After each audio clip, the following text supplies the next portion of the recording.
Hi everyone, and welcome to the first of two videos going through some past exam questions on the topic of redox reactions. So this first one, we've got a bit of blurb here that we need to read. So this platinum is saying it's an extremely unreactive transition element. However, it does take part in a redox reaction with aqua regia, which is a mixture of concentrated hydrochloric and nitric acids. Two products of the reaction are hexachloroplatinic acid, this thing, and nitrogen dioxide. Right, notice I've said two products, not the product of this reaction. So that suggests that there's at least one other product they haven't told us about. So watch out for this. Read these things really carefully. They're sneaky. Right, use oxidation states to show that this is a redox reaction. Right, so what's going on? We're saying we're starting with platinum, right? So platinum is starting in oxidation state 0. Okay. So we can say platinum changes. I mean, it's not going to be oxidation state 0 here. So platinum changes from oxidation state 0 to, so let's work out what is it going to be here. So we know hydrogen is +1 for oxidation states most of the time. So that's going to be +1 and +1. So that's going to be +2. Platinum's a metal, right? So it's going to make a positive oxidation state. It's going to be losing electrons, isn't it? So this is also going to be positive. So therefore the chlorines must be, chlorine, there is no rule about chlorine. Okay, it can form different oxidation states.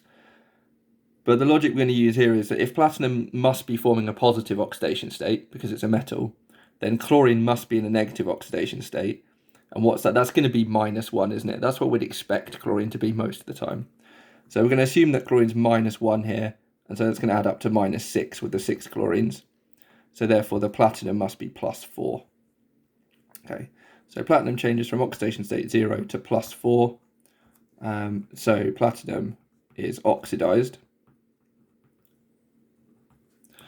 And so now we just need to find something else that's been reduced.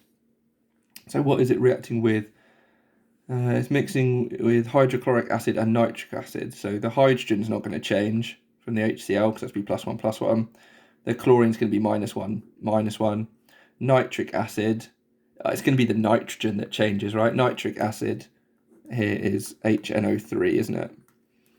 So the oxygen's going to stay as -2. The nitrogen's turning into nitrogen dioxide. So this is going to be the one that changes. So nitrogen changes from oxidation state. What have we got here? So the 3 oxygen. Oxygen's -2, isn't it? Most of the time. So 3 lots of -2 is -6. The hydrogen's going to be +1. So therefore the nitrogen must be -5. And, sorry, +5. Idiot.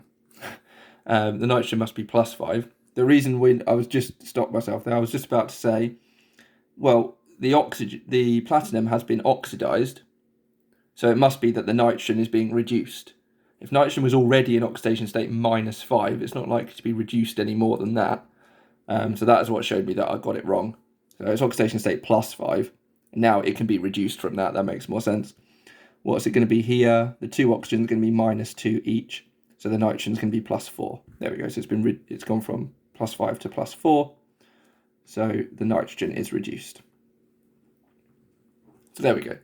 We've shown that it is a redox reaction, okay, because the platinum has been oxidized and the nitrogen has been reduced. Okay. So now it wants us to actually write an equation for this. Okay, so we started off with the platinum, didn't we? And it's saying platinum does take part in a reaction with a mixture of concentrated hydrochloric acid, okay, so that's HCl, and nitric acid, which is our HNO3. And then we've had this sneaky 2 product, so it's going to make this H2PtCl6. It's going to make nitrogen dioxide, and it's going to make at least one other product, we think. So how can we turn this into a reaction? Well, we can use the oxidation states that we've got. We know that this was, let's do this in a different colour. We knew this was oxidation state 0, and this is +4. And the nitrogen here is +5, and now it's +4. So here we've got a change the total amount of oxidation is +4, and the reduction is only -1. Okay, so these two changes need to be balanced, right? We need to have the same amount of oxidation as reduction. So this needs to be times by 4, so that I've got -4 to balance the +4. Okay, so therefore I must have 4 of this and 4 of this. So that is then balanced, the oxidation and the reduction. That's good. So now we just need to balance the rest of the reaction. I've got my 1 platinum and 1 platinum, so that's fine. Got my 6 chlorines here, so this is going to have to be a 6. And then what have I got that's not balanced? I've got 6 hydrogens and I've only got 2 here. I don't want to change this. I'm going to say there's going to be other hydrogens in this other mystery product. Again, because I've got more hydrogens from here as well, so that's a problem. 4 nitrogens and 4 nitrogens is fine. I've got 12 oxygens here, and I've only got 8 here. So I need to do something about the hydrogens and oxygens. Well, I wonder what that's going to be. The mystery product is going to be water to make this work. Okay, and so then what do we have? We had 12 oxygens, and here we've got 8. So we would need to have 4 H2O, and hopefully that makes the hydrogens balance as well. Well, we've got 8 plus 2 is 10, and we've got 4 and 6, so we've got 10 there. Yeah, so there we go. That works out nicely. So the key bit to that was the oxidation number changes and making sure that the total oxidation balances the total reduction. That's where we started with the 2 4s there. And then it's just a case of balancing it and adding water as the mystery product. Okay, the next question here, it says, in acidic conditions, SN2+ ions react with IO3- to produce iodine and SN4+. What is the oxidizing agent? So the oxidizing agent is the thing that oxidizes something else. Okay, so what has been oxidized here is the tin, isn't it? Because the tin is oxidation state +2, and now it's oxidation state +4. So the tin has been oxidized, so it's whatever's reacted with the tin that's the oxidizing agent. So it must be these IO3- ions. So we say IO3- ions are the oxidizing agent because they oxidize SN2+ to SN4+. Okay. You could word this in various different ways. You could talk about the fact that you could talk about in terms of electrons, that the tin has been oxidized, so it's lost electrons. So this must have gained electrons. You could talk about that. You could talk about the fact that if this is the oxidizing agent, it's because it's oxidized something else, so this itself is being reduced. There are various ways you can word this to get the marks, but that would be fine. And then again, we need to write an equation for this. So let's have a go, and then we'll write it sort of correctly at the bottom here. So we know we've got SN2+ and IO3-. I'm going to leave a gap because we might have extra products again and extra reactants to produce iodine. So iodine is I2 and SN4+. So the first thing we want to do again is think about the oxidation numbers. And so we said already that the tin is +2 here and it's +4 there. So there's my oxidation of +2. And the other one that's going to change is going to be the iodine here. So here it's oxidation state 0 because it's an element. And here we've got 3 lots of -2 is -6. It needs to add up to -1, so the iodine must be +5. So that change there is -5. Okay. But the first thing we need to do is actually balance this because I've got 2 iodines. I've only got 1 iodine here. Okay, so that's going to have to be a 2. And then in that case, the actual change in oxidation here is actually -10. So I'm doing -5 to 2 iodines.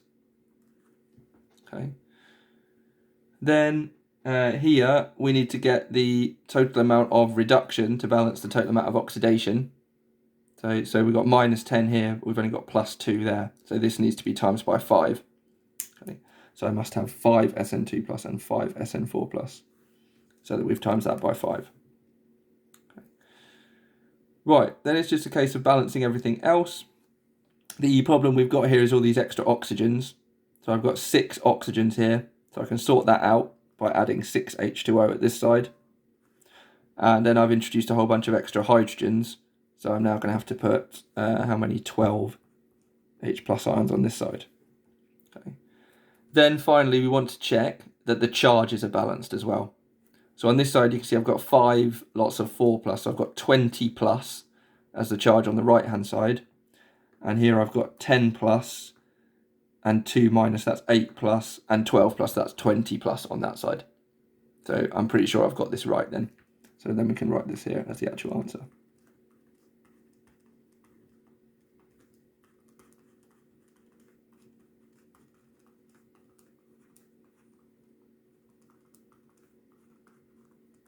Okay. Okay, right, moving on. Let's have a look at this question here. So here we have a pretty horrendous looking equation here, and it's saying, right, using oxidation numbers, show that both reduction and oxidation have taken place.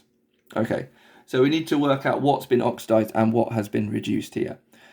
Now, we can save ourselves a bit of effort here by just thinking about what's likely to be the answers here.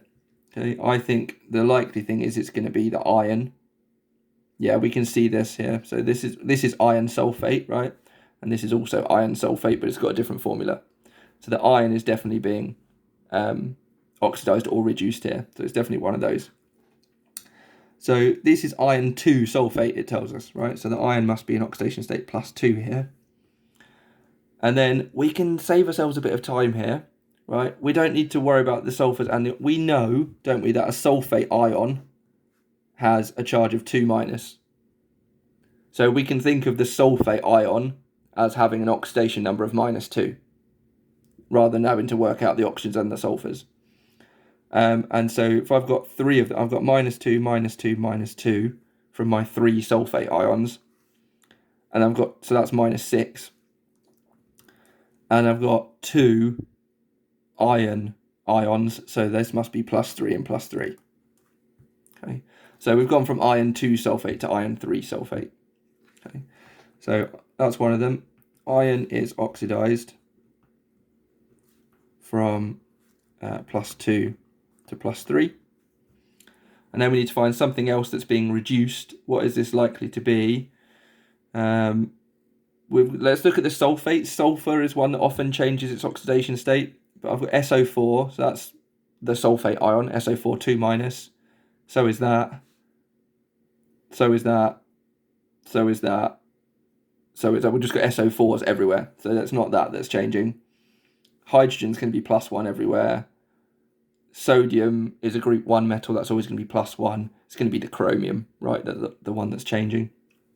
So here we're going to have +1 and +1. And here we're going to have -2 7 times. That's going to be -14. So -14 plus 2 is -12. So the 2 chromiums have got to add up to +12. So the chromium's got to be +6. And then here, this looks very similar to this, doesn't it? It's just got chromium in place of iron. So this must be chromium in oxidation state +3. So that's the other one. Chromium is reduced from +6 to +3. So we've used oxidation numbers. We've shown that both reduction and oxidation have taken place. Lovely. Okay, finally, what's going on here? We've got these nitrate 3 ions. Interferes with this method. This is part of another question. This bit's irrelevant. Doesn't matter what the method is. We've got these nitrate ions. They can also oxidize iodide ions to iodine. During the reaction, a colourless gas is produced with a molar mass of 30 grams per mole. Predict the formula of the colourless gas, right? So what's this going to be? Well, if it's got a molar mass of 30, we haven't got a lot of options there. It's got to add up to 30. What this is going to be, you get your periodic table out, have a look. But this is going to be just nitrogen monoxide. Because nitrogen's atomic mass is 14 and oxygen's is 16. So it adds up to 30. Okay. So it's just going to be NO. Okay, and then write an equation for the oxidation of iodide ions by these nitrate 3 ions. Okay, so we've got these iodide ions, that's I minus. Nitrate 3 ions is this thing here, so that's reacting with that. What's it saying? It can oxidize iodide ions to iodine, so we're going to make I2. We're going to make NO, aren't we, this colourless gas that we talked about. And then it also says hydroxide ions are produced, so we must have OH minus here as well. Okay, so now let's look at the oxidation numbers. So this here is going to be -1. The oxygens are -2. This needs to add up to -1, so the nitrogen must be +3. Here, iodine is 0. This is +2 and -2. And this is -2 and +1. Right, so what has changed? The iodine has changed. It's gone from -1 to 0. And the nitrogen has changed from +3 to +2. Before we go any further, we need to make sure that the elements that are undergoing redox are balanced. I've got 1 nitrogen and 1 nitrogen, but my iodines aren't balanced. So I need to sort that out first. So that's going to have to be a 2. And so then the total amount of oxidation is going to be +2, because we've gone from -1 to 0 twice. And the total amount of reduction here is just -1, because we've gone from +3 to +2 just once. So these don't balance. This is going to have to be times by 2. So I need to have a 2 here and a 2 here. Okay. Right, what else is going on? Now we just need to balance the rest of it. So the iodine is sorted, the nitrogen is sorted. I've got 4 oxygens here. And I only have 3 oxygens here at the moment. So I need to have another oxygen, so I need to have a 2 there. But then I've got some hydrogens here. So I need to get hydrogens on this side. I'm going to have to put water molecules in here. Okay. I can't have H plus ions here, because I can't have H plus ions and OH minus ions in the same reaction. It's either going to be H plus and H2O, or OH minus and H2O. Okay, so now it's just going to be a bit of an awkward balancing job to get this to work. I'll tell you what we can do, we'll make it easier. Let's look at the charges. So I've got 2 minus charges here and 2 minus charges there. So I've got 4 minus on this side. So therefore I must need to have 4 minus on this side. So that's going to have to be a 4. So now I've got 4, 5, 6 oxygens. I've got 4 oxygens there. So I need 2 more oxygens from here. And that's 4 hydrogens and 4 hydrogens. There we go. So that's a sneaky one you can do. You know, we said you should check the charges at the end to make sure they're balanced. It might actually make your life easier if you use that as part of the balancing and balance the charges first before balancing the atoms. You could do it that way. So then we'll just write this out so it's clear.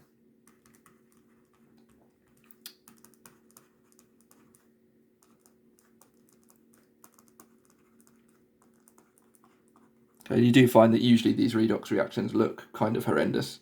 They're usually pretty complicated. But hopefully you can see the method that we use to work it out.